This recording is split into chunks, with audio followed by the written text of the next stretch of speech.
నిశ్శబ్దం నిజాన్ని బయటికి లాక్కొచ్చిద్ది. ఎంప్టీనెస్ నుండి స్ట్రెంగ్త్ పుట్టిద్ది. ఈ విషయాన్ని మనకి ఎడారి నేర్పించింది. పక్క ఇంటి నుంచి వచ్చే సౌండ్స్, అప్పుడప్పుడు sudden phone call, uninvited guest, ఇవన్నీ డిస్ట్రాక్షన్స్ అని ఫీల్ అవుతాం.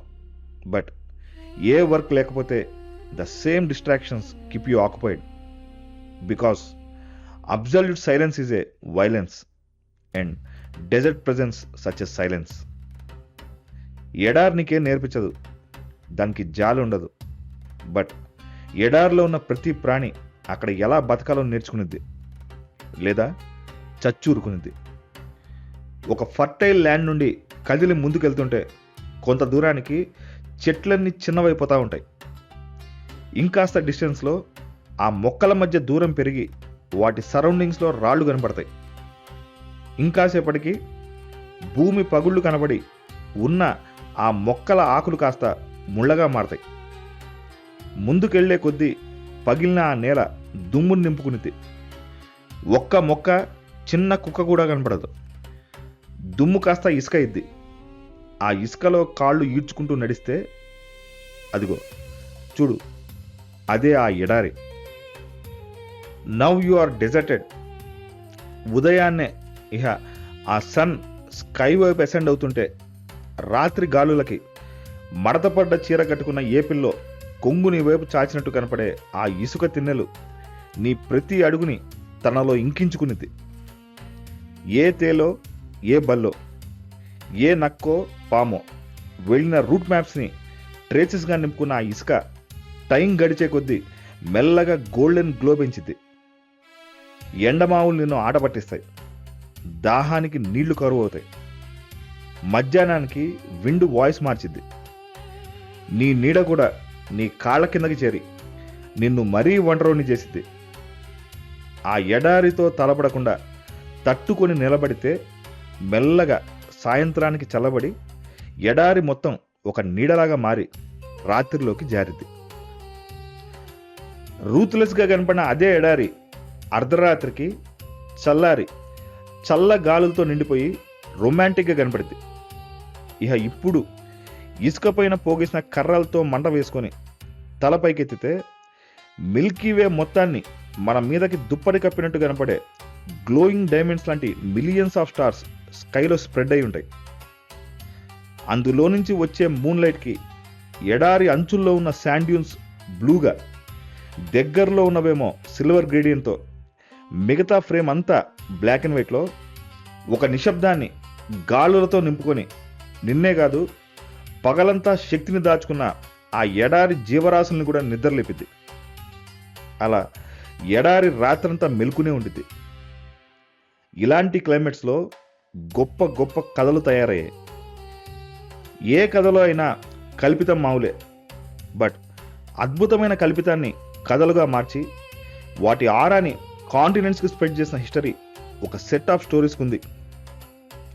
షెజ్రెడే అనే క్వీన్ తన king husband next day morning తన పైన షెడ్యూల్ చేసిన మర్డర్ని ప్రతి మరుసటి పగలకి పోస్ట్ పోన్ అయ్యేలాగా ఆ కింగ్కి ప్రతి ముందు రాత్రి ఆ క్వీన్ చెప్పిన 1001 nights suspense and thriller series of స్టోరీసే ఈ అరేబియన్ నైట్స్. అయితే ఈ క్వీన్ కల్పితమే, ఆ కింగ్ కల్పితమే. ఈ సిరీస్ మొత్తం ఒక ఇమాజినేషనే. ఇండియాలో పంచతంత్రాలాగా పుట్టి పర్షియాలో హెజర్ ఆఫ్ సాన్గా మారి అరేబియన్ సిటీస్లో అరబిక్ లిటరేచర్తో అరేబియన్ నైట్ టేల్స్ స్క్రిప్ట్స్ అయ్యాయి.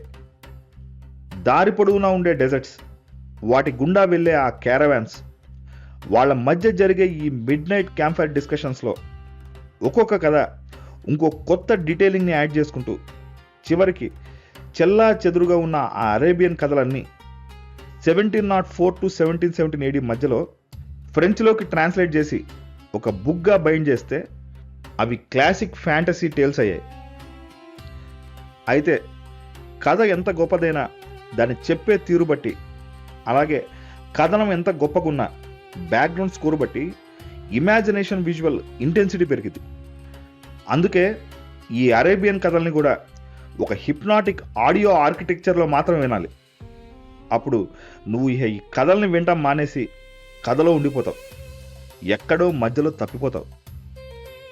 ఈ అరేబియన్ మ్యూజిక్ నే అనే ఫ్లూట్ స్టైల్ ఇన్స్ట్రుమెంట్తో సైలెన్స్లో నుండి మిస్టీరియస్ అట్మాస్ఫియర్ రివీల్ చేస్తూ మొదలైంది. ఇది నీ సాలిట్యూడ్. వెంటనే వూడ్ అనే గిటార్ స్టైల్ స్ట్రింగ్ మూమెంట్స్ నిన్ను హిప్నటైజ్ చేసి ఏదో గుర్తు చేస్తున్నట్టు ట్రాన్స్లో ఉంచింది. Ney and oud they both blends with another instrument, darbuka, lively heartbeat that vibes you and holds you in sand. ఆ డమ్ తకా బీట్స్ కంటిన్యూ అవుతుండగా నెక్స్ట్ లేయర్ క్వారన్ రిథంతో జరగడంతో ఒక ఆడిటరీ రొమాంటిక్ ఫ్రాగ్రెన్స్ రిలీజ్ అయింది. This whole creates a typical Arabian tribal atmosphere. Arabian night స్టోరీస్తో క్వీన్ షెజరడే తన ఇంటెలిజెన్స్, పవర్ అండ్ ఎమోషనల్ కంట్రోల్తో ఒక క్రైసిస్ నుండి సర్వైవ్ అయినట్టు డెజర్ట్ కూడా అలాంటి సర్వైవల్ హ్యాక్ మనకు నేర్పించింది. ఎడారి నిజాన్ని నగ్నంగా చూపించింది. నువ్వు ఒక ఎక్స్ప్లోరర్గా ఆ డెజర్ట్లో ఉన్నంత వరకు నీకు ఏ ఎక్స్టర్నల్ వర్రీస్ ఉండవు. All you focus is survival.